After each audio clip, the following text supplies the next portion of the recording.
Well, the mental health risks of social media have been discussed and, at some points, debated for years. But there's a new category of study for researchers: short-form video. Things like TikTok, Instagram Reels can pose their own specific threats to brain function.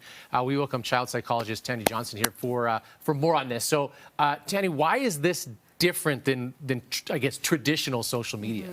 So Ken, short form video it's super fast, it's algorithm driven, and it's emotionally charged.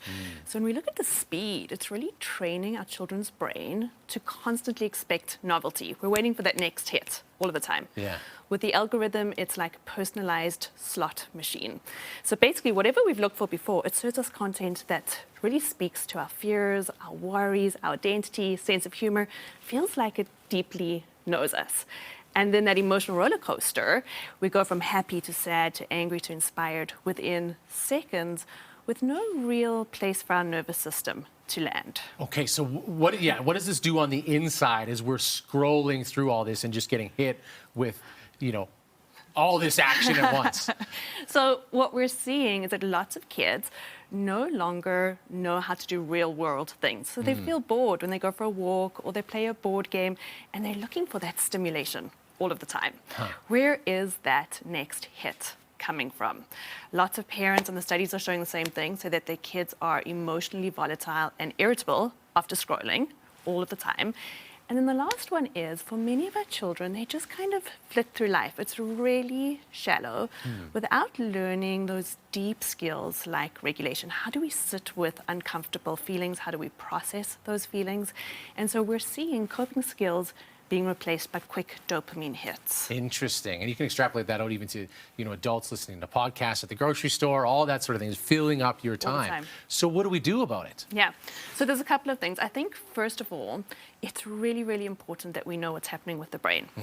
There's two critical periods of development. The first one is in those infancy years, and we call it the blooming. So this is where all of those neural connections are being created. And we're super aware of that period as adults, and we do lots to kind of try and work with our kids, lots of real world activities. Excuse me. But the second really critical period, and it's the only other time that we're this vulnerable in terms of brain development, is in the tween/teen years. Okay. We call it the great rewiring. So first we have the blooming when they're little, now we have the pruning. This is when connections get strengthened or get pruned away if we're not using certain skills. So when our kids are spending hours going through these videos, we see that the lower parts of their brain get strengthened, the parts that are responsible for instant gratification and speed, potentially compromising the parts that we really need, like deep learning, focus, and regulation. Okay. So what do we do? Yes, really? exactly. What do we do? Yes. So I think as a therapist, I would say as much as possible, delay those personal devices for as long as you can, protect those brains.